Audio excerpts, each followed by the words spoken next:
Number 1 gives us a table that has the values of 10x and 10x squared and 2 to the x. Describe how the values of each expression change as x increases. And so if we take a look here, and you're looking at quadratics and you're looking at exponentials. So you're looking at types of multiplication. So if we look at the factor that they're growing, which means what do you multiply the number by to get to the next one? And so we see in this one, we multiply by 2, we multiply by 2, and we multiply by 2, right? Which makes sense because we're just changing powers of 2. Where here, 10 to 40 is multiplying by 4. If you don't know 40 times what gives you 90, then you can just do 90 divided by 40 to figure that out, right? So 90 divided by 40 is 2.25. So this factor between the next two is 2.25. Then here, if we do 160 divided by 90, we get 1.78. So both of these expressions are going up, but the 10x squared is going up by a smaller and smaller factor each time. So both are increasing. But 10x squared is increasing by a smaller factor each time. Whoops.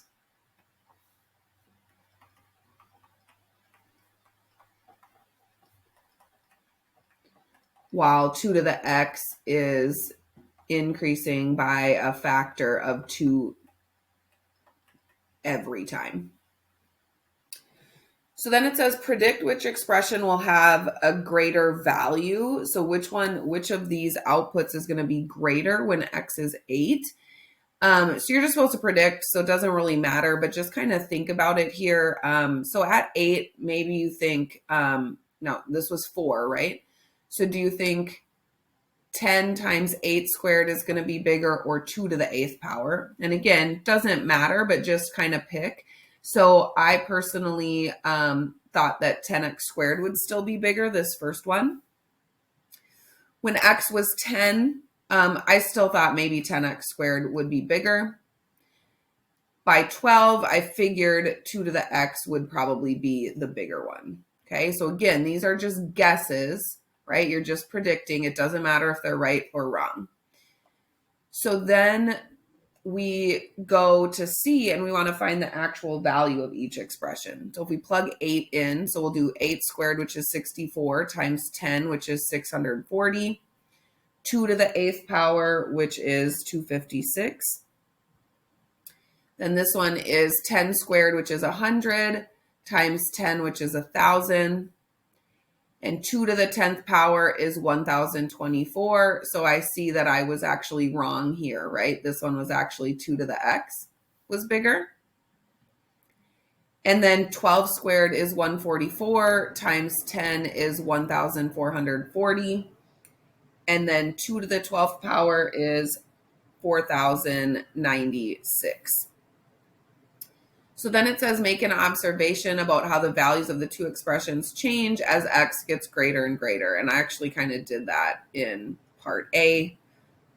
So like I said, in 10x squared, the growth factor continues to decrease. Even though, so the numbers increase or the values increase, but the growth factor decreases. Where 2 to the x, the growth factor stays at 2 each time.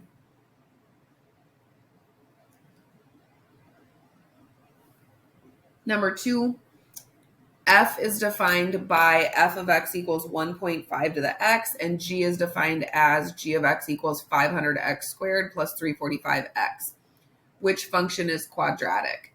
So that's the one with the x squared, so g of x.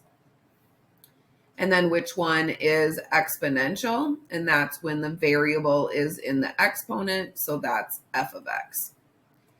Then B says the values of which function will eventually be greater for larger and larger values of x. So for this one, we want to look at the factor at which these two functions are growing. And so we know that for the exponential, those will continue growing. So for quadratics, they grow. So these ones grow, but the growth factor decreases. And in exponentials, these ones grow and the growth factor stays the same. So that means this one's going to slow down. So this one's growth is going to slow down,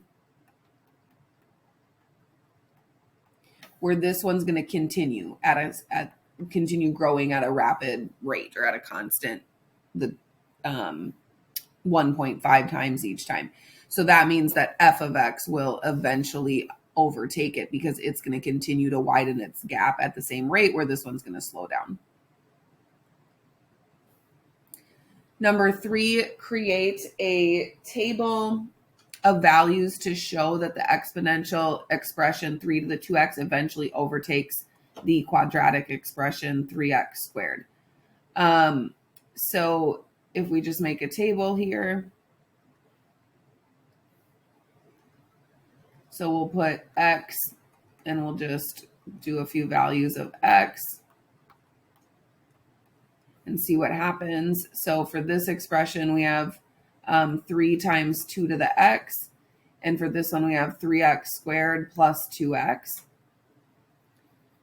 So if we plug in 1, 2 to the first is 2 times 3 is 6. And then let me get some other lines in here to separate these. So then if we do it over here, 1 squared is 1. So 3 times 1 is 3. 2 times 1 is 2. So we end up with 3 plus 2, which is 5. So it's actually bigger than it in the first one. But let's plug it in. Let's plug in number 2. So then here we would end up with 2 to the second is 4. So 3 times 4 is 12. And then here, 2 squared is 4 times 3 is 12. And 2 times 2 is 4. So we get 16 here. So now this one's bigger. So first, when we plugged in the 1, the 3 to the 2x was bigger. When we plug in 2, the quadratic is bigger. When we plug in 3, 2 to the third is 8. So 3 times 8 is 24. And here, 3 squared is 9 times 3 is 27. And then 2 times 3 is 6. So we end up with 33. So the quadratic is larger. 2 to the fourth power is 16. 16 times 3 is 48. And then here, 4 squared is 16 times 3 is 48. And then we get 2 times 4, which is 8. So we end up with 56 here. So that's still bigger. If we plug in 5, 2 to the fifth power is 32. 3 times 32 is 96. And then 5 squared is 25 times 3 is 75. And 2 times 5 is 10. So here we get 85. So now this one is bigger. And then because of this one where it flipped, I just want to plug in 6 also and see if it stays larger. And so when we plug in 6, we get 3 times 64, which is 192. And then 6 squared is 36 times 3 is 108. And then 2 times 6 is 12. So we end up with 120, and we see that 192 is still larger. So it overtakes it at x equals 5. Number 4, the table shows the values 4 to the x and 100x squared for some values of x. Use patterns in the table to explain why eventually the values in the exponential will overtake the quadratic. So again, remember, this is looking at the growth rate because you do have two functions that look similar or that are both growing as, whoops, that was for the wrong one. So this one's going to be here. A quadratic looks like this. So as we go, as our x's get bigger and bigger, our quadratic is getting bigger and bigger. And for our exponential, it looks like this, right? So as x's get bigger, our y's get bigger and bigger also. But it's the fact that this quadratic will start to flatten out or the growth rate decreases. So where the exponential, the growth rate continues to stay the same. So you want to look at the factors here. So we want to look at the factor at which this is changing. So 4 times 4 gives us 16. 16 times 4 gives us 64. 64 times 4 gives us 256. 256 times 4 gives us 1024. When you go over here, 100 to 400, you multiply by 4. So they increased by the same factor when x increased from 1 to 2. But then here, so if we do 900 divided by 400, we find out that this is a factor of 2.25. So that growth factor has now decreased, meaning this is not increasing as rapidly. And then if we do 1600 divided by 900 to figure out this growth factor, it's 1.78, so even smaller. And then 2500 divided by 1600, we get 1.56, so even smaller. So the growth factor for 100x squared is decreasing as the x's get bigger. Meaning its growth is slowing, right? So its growth is less rapid or it's slowing down. Where 4 to the x, okay, that growth factor stays at 4. So that's just getting 4 times bigger over and over and over and over. So that's going to rapidly, at some point, okay, outdo the growth of the quadratic. Number 5, here's a pattern of shapes. Each small square is 1 square centimeter. So what is the area of the shape in step 10? Meaning how many 1 by 1 squares does it have? So you want to look for a pattern. And step 1's a little hard to see a pattern because it's just 2 boxes. And then it looks significantly different than step 2. But step 2 and 3 look similar. So you're trying to figure out what is it that they're doing that you can put into words or put into actions so that you can figure out what step 10 would be.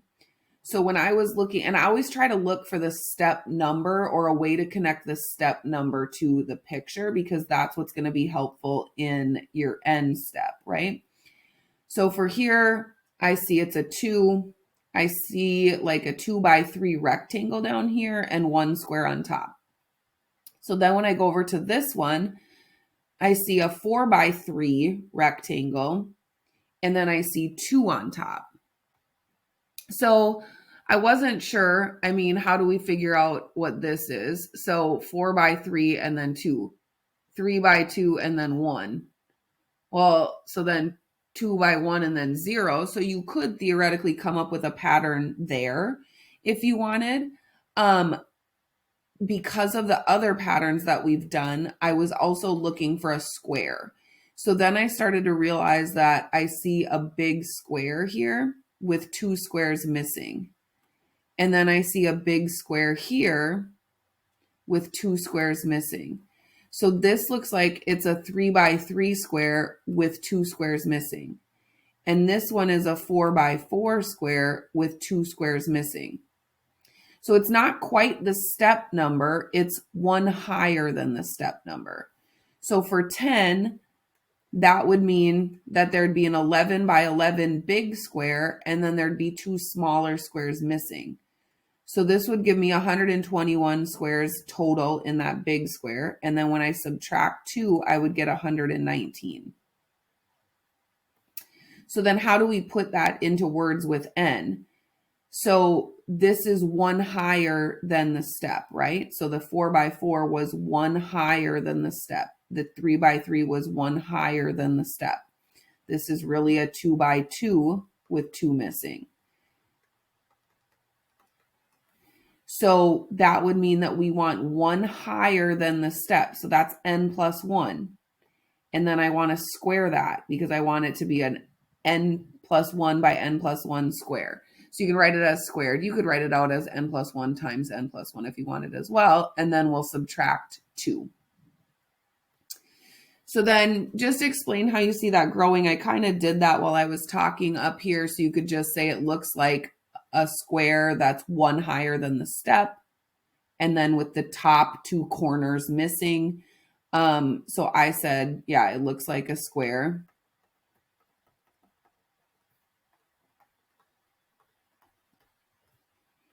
That's sides are 1 larger than the step. And the top corners are missing.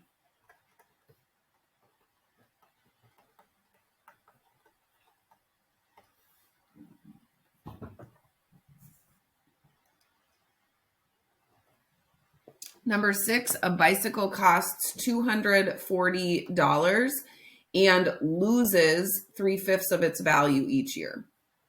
Write an expression for the value of the bike. So that means we need the amount that the bike keeps. So if it loses 3 out of 5 parts, it keeps 2 out of 5 parts. So it keeps 2/5 of its value each year. So then we want to write an expression for the value of the bike after 1, 2, and 3 years. So the bike originally costs $240, and then it keeps 2/5 of its value. So that's going to be year 1. Year 2, it's going to be $240, and then it's going to have lost its value 2 different times. So 2/5 to the second.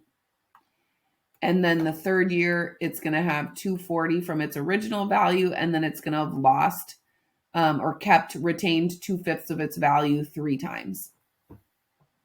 So when will the bike be worth less than $1? So for this, we'll just take 240 times 2/5 and figure out what that is.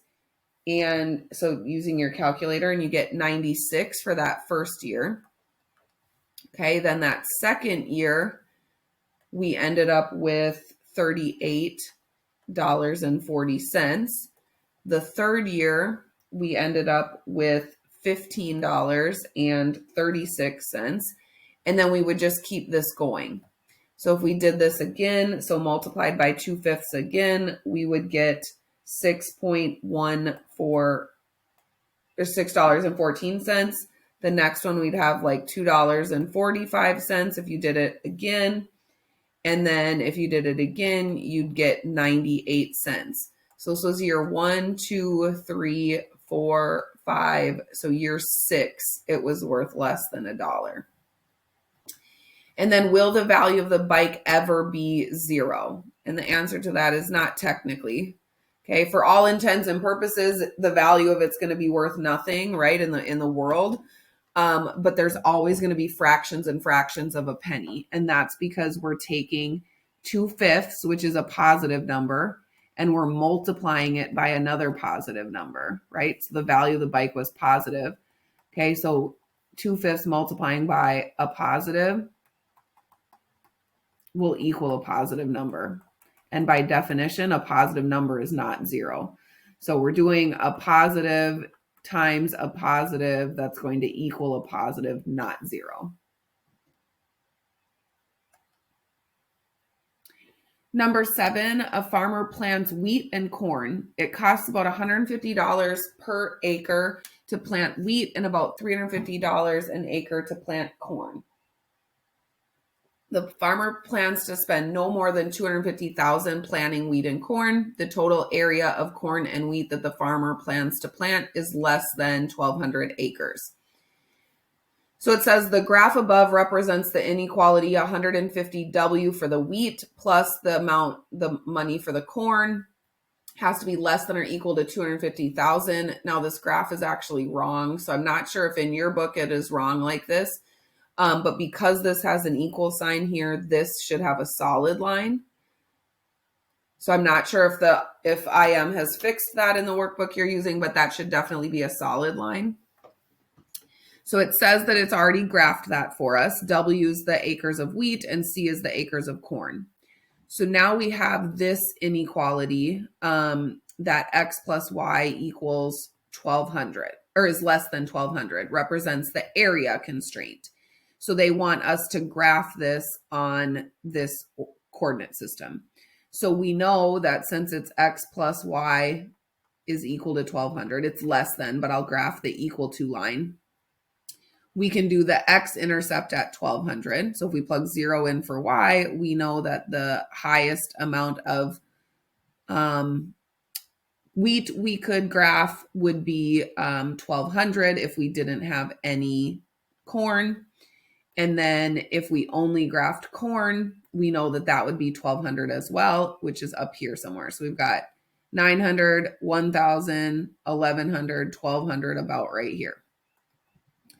So now this one is just a less than equation. So this one is going to have a dotted line.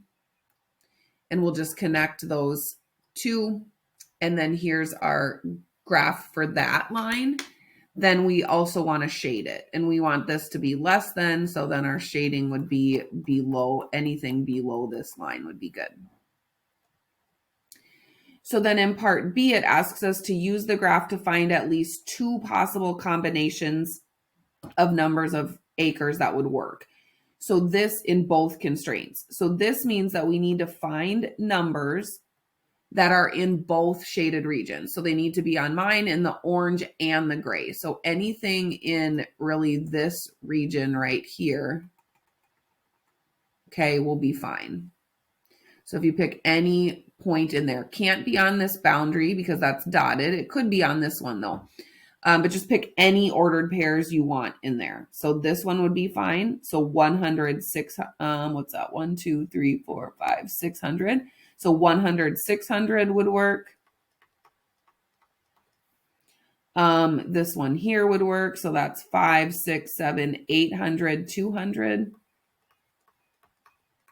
And obviously there's plenty more you could choose. Okay. So those are just two examples that would work. Just bring them down here to answer B.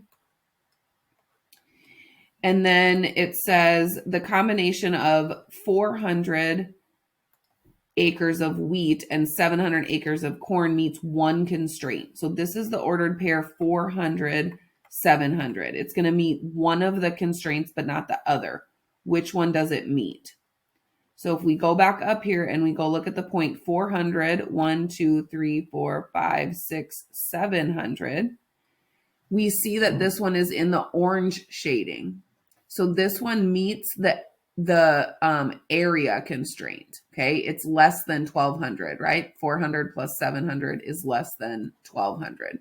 So it meets the area constraint.